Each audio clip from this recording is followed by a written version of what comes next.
Good, Glenn. Nice to see you, mate. Everything well with you? Yeah, everything's great. Yourself? Oh, very good. Yeah, Yeah. you're a busy guy, man. You're a busy guy. No sooner had Force of Nature come out, and then there's a trailer for Magic Beach. And I imagined that a production like Magic Beach would be long. Did it overlap? Did you have multiple projects on the go? Yeah, look, I think Magic Beach has been a passion project for me for about 10 years.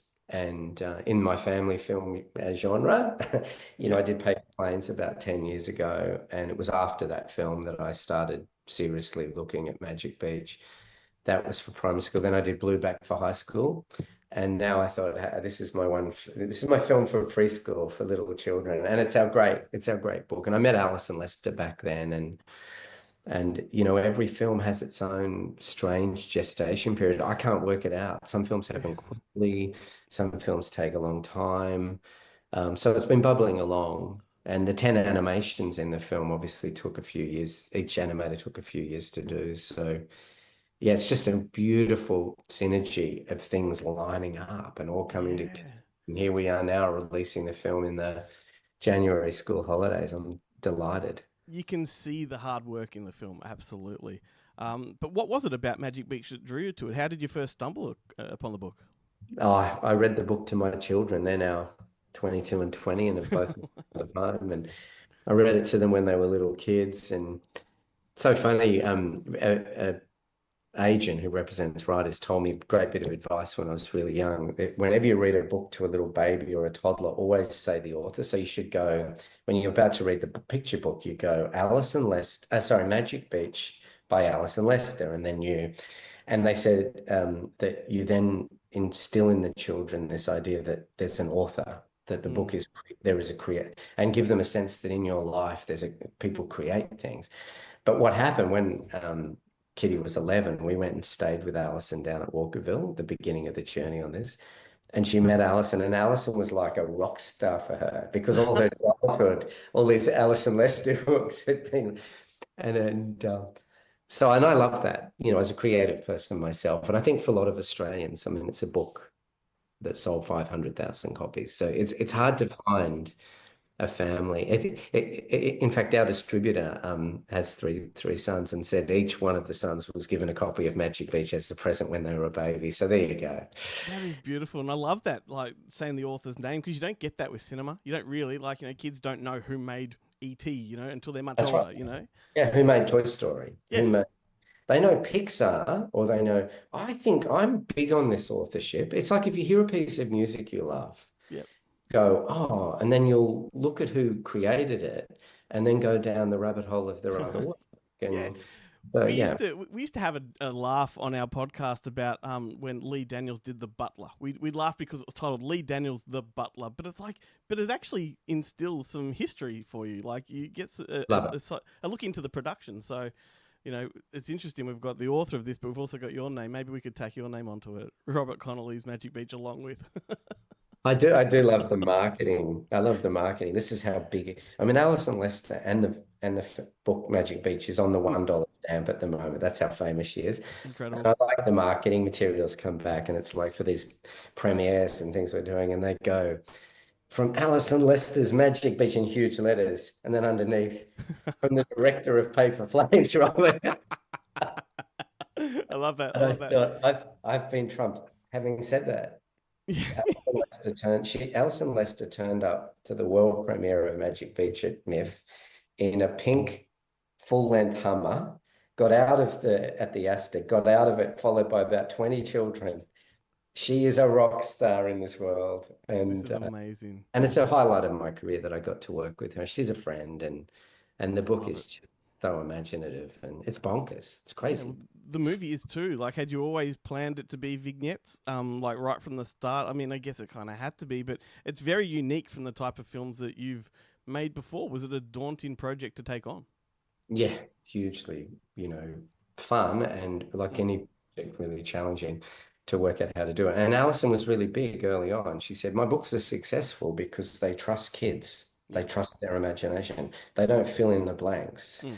They allow children to look at one page and the next page and follow the little pictures and come up with your own stories and dreams and ambition. And a lot of cinema now for children. Um, fills in all the blanks. It's Mm. so cleverly plotted and we've seen wonderful work for children in this regard, but it doesn't allow as much imaginative space. So if you're making a film for 4 to 8 year olds as your primary target audience, an interesting challenge. And Alison was really big with me about that. She said, Hmm. make a film, let kids imagine things. You meet these kids in their real world and they read the book and they're on this beach and it's like, wow, what is going on here? And then, like it funnels them into this kind of crazy imagination and invites children to fill in the blanks and to dream and imagine their own lives. So yeah. Yeah, that's what I found fascinating because I'm a big fan of family films, and I found this one. There's a lot of freedom for the imagination with this one. Like the kids are not told the story as opposed to they're invited to join the story. Yeah. I mean, You know? kids are so imaginative. Yeah. Like my mother was a music teacher and she believed every child that she would meet and was musical. She said we lose our musicality, but the music is in us. It's the same thing that every kid has drawn and painted a picture that the parents have put on the fridge with a magnet, like Yeah. something in our nature as human beings. It's how we inhabit and exist. And Hmm. and the sad thing is that for a lot of people, those creative choices get trimmed off as Hmm. uh, I remember Peter Garrett when he was the Minister for the Art. It really stayed with me, and Minister for the Arts, and he said, how do we make a creative life? It's like the invitation, like when was the last time that you sang a song out loud? Like, you say to people, but we used to always sing. Yeah. Say to adults, come on, when was the last time you drew a picture or painted and that's what I tried to capture that spirit in the film so that it appeals to little kids, but also parents who might take kids or Hmm. grandparents, or even adults who don't have kids who just love animation and love things that are a bit more lateral in Yeah. the Yeah. creative process. And also, I think too, as like a modern society, we probably coddle our kids a lot more. And this movie really took me back to my childhood when I was free to explore and there's a lot more adventure. So I Right. really appreciated that. But I want to know, like, what's the process of selecting animators? How did that all come together? Because I'm guessing there'd be a lot of people that want the gig. Oh, it was so much fun. Just watching a lot of animation and having a sense of wanting to have different points of view. You've got Kathy Sarpi in her 20s, you've got Lee Whitmore in her 70s, Yeah. 50 in age between. Lee's one of Australia's greatest animators. Kathy's at the beginning of her career. You've got an amazing Indigenous voice like Jake. I mean, his animation's just kind Hmm. of out there. Um, and then you go to the amazing stop mo animators we have, Anthony Lucas, Pierce Davis. Like for me, you're just looking at this work and then discovering, people with different points of view, like Susan Danter. And like I can't even mention them all because Yeah. they're Yeah. all so different. And the joy for us to invite these 10 animators to take one of the kids in the book and then do their own animation in their own style and Mm. they're sending back this stuff, and it's like some's 2D, some's stop mo, some is painted on glass, some's hand drawn.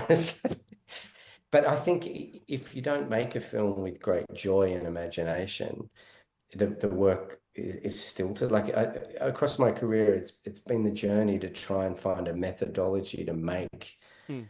the film because it's in the DNA of it. So you need to make it in it. Like I had to channel being a little 5-year-old boy running around the beach Yeah. in order to direct it. I love it. So, like, man, how does it work though when you've got all these animators and they're submitting their work? What happens when it comes across not as you envisioned? Like, is it a difficult conversation, or is it similar to directing actors and saying, do it again? Like, how does that work? Or you accept what they give you because it's just great. That I mean, I know it's crazy to say because we think that creativity should be arduous and tricky Hmm. but these 10 animators responded to the brief and did work that was sublime. Like I didn't look at I mean, a few little trims and you put it into the big film and you go, oh, that one maybe should be tightened or you might ask permission from one of the animators, the little boy who has the smuggler adventure. He looks through in the real world through Mm. the monoscope and I asked the animator, could we use a bit of his animation so the little boy sees an animated boat, and that wasn't it. But give or take a few things like that, they Mm. films they delivered are in this film. Yep. Like I'd love to say, yeah, I had to roll up my sleeves and be tough with them, but I was inspired by them actually. And we shot the live action after the animation, so we did the animations first. Yeah, well, that makes sense, and that brings me to like the old cliched adage of never work with animals or children. You've got heaps of it in the film. There's kids everywhere. How were Yeah. they selected, and was it a challenge directing kids that young? Yeah, we auditioned a whole bunch of kids, Mm. and we and I met them, and I'd be lying if I said that it was really easy to direct nine kids between 4 and 7 and a dog on a beach but it was fun. It Yeah, was so much fun. Like there's you have to embrace the kind of madness and the creativity of it. It was one of those great entertaining adventures, to those final moments on the beach where they're all together. Like my wife and I were watching this together, and we felt like children. Like it really, really lifted our spirits seeing them all run around. Did you I just give love them a that. free pass to just do what you do, and we'll just roll the cameras? Yeah, I created a little bit of structure, Hmm. to so a little bit of narrative structure. I was conscious of how we got in and out of the animations. Yeah. But a great example of the magic of making this. So Riley, the young girl who's deaf, Hmm. and who was inspired by the character in the animation who was deaf, and she's from the Melbourne School for the Deaf over in St Kilda Road. An incredible performer, 5 years old, and I didn't know how we'd come out of her, real world into the dreamland, when she was there. And in the back of one of the frames of the book, there's like a mobile that has been made at the beach, which is a piece of driftwood with all little shells and things hanging off it. So we're down there, and I mentioned it'd be good to have that in the film. And Alison Lester went off and made the one that is in the film. That's It's awesome. the great Alison Lester. And she came back with it saying, this is great. And on the day, I'm thinking, oh, and so we hang it on the tree. So that scene where young Riley opens her eyes and she's on the beach and she's touching all the shells and everything, which is a very visceral, physical thing. And she's hearing this beautiful world just in a different way to Hmm. how I would hear it. And it wasn't scripted. Yeah. It wasn't, Alison Lester showed me the mobile and I was like, oh, wow, that's incredible. And then we hung it on the tree. And then, so that's more an example of, I knew that I needed in and out points, but I didn't have the ability to, to be really rigorous about what they were because I was working with a bunch of kids on a beach and the Yeah. weather. And I kind of had to roll with it. I Awesome. had to kind of get my I had to, and often you do, I've done films like The Dry and Force of Nature, and they're Mm. plotted detective mysteries, big budget, sharp, like plotting. And Yep. so for me to then move into Magic Beach Land was kind of a different part of my brain had to be liberated. How did you get all the kids to the beach? Did they get there with their families? Did you put them on a bus so they were all getting along and making friends? Like how did you transport them all to wherever it was you filmed? Yeah, so it's actually the beach that Alison Lester wrote the book on, which is Oh, great. geez, And there amazing. was some little motel type family accommodation nearby. So all of the children came with their families. And so they stayed there and the kids all got to know each other and played around a bit. And then we bring them to the beach and we'd all meet at Alison's house, which is the Hmm. house in the. So they turn up every day and meet Alison Lester, who's like a rock star for them. Yep. And they get made up and have their little outfits put on, and we'd all walk down to the beach together. I mean, it was very creative. Hmm. I mean, these kids are so young. I mean, That I've is a great directed story. young kids, but this is kind of next level. Yeah. The most beautiful young people, most beautiful young kids. Yeah, I've not spoken to a filmmaker that's really spoken so affectionately about what they've just made. Like this, the passion is in it. It's coming across really well Yeah. from you. Oh, thank you. Yeah, I Yeah, loved it. I did and ah about whether I should ask this question. I'm just going to do it, but you can pass on it if you want to. But I wanted That's to all know, right. do you have a favorite segment? I think it's like, because I've been making films for 28 years, someone said to me, films are like your children. You have to treat them all equally, you probably have a favorite, but you can never tell them. Yeah, that's a good answer. Well, I'll tell you, mine was Kingdom of Fish. That one really spoke to me for some reason. Oh, great. Can't even Eddie, tell you yeah. why. Can't even tell you why. I just did.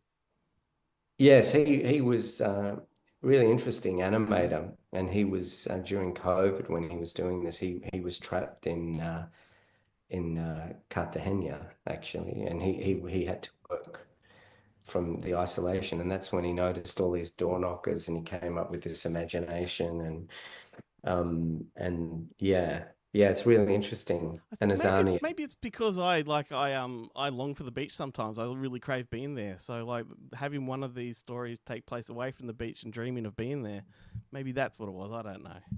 that's wonderful. I know he would love to hear that. I think one of the great things about it is it's like listening to an album. Mm. Everyone has their favorite.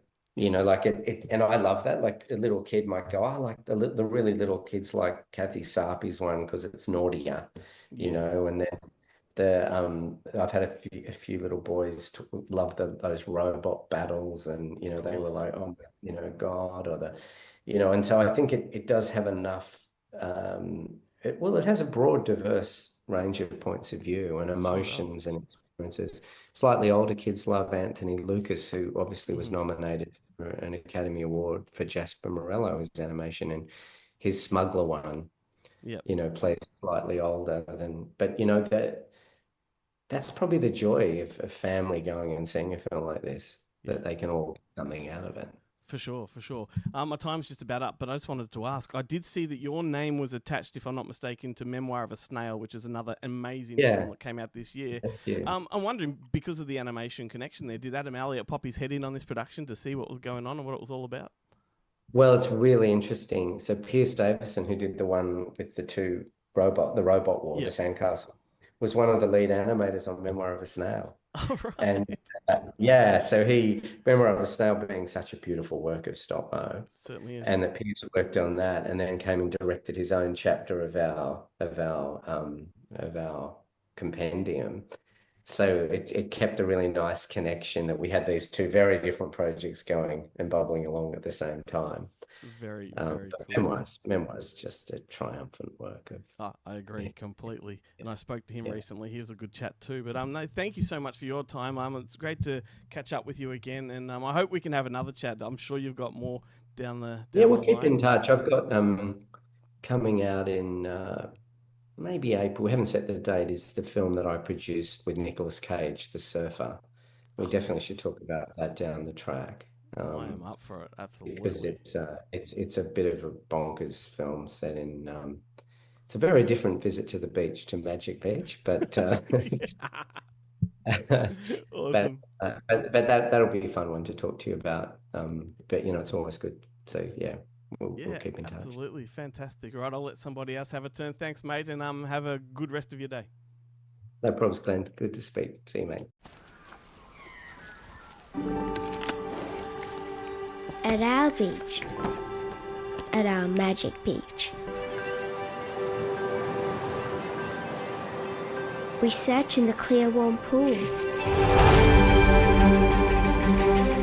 peering at starfish, limpets and crabs, and tiny fish darting in schools. Into the kingdom of fishes we go, riding on sea dragons' tails.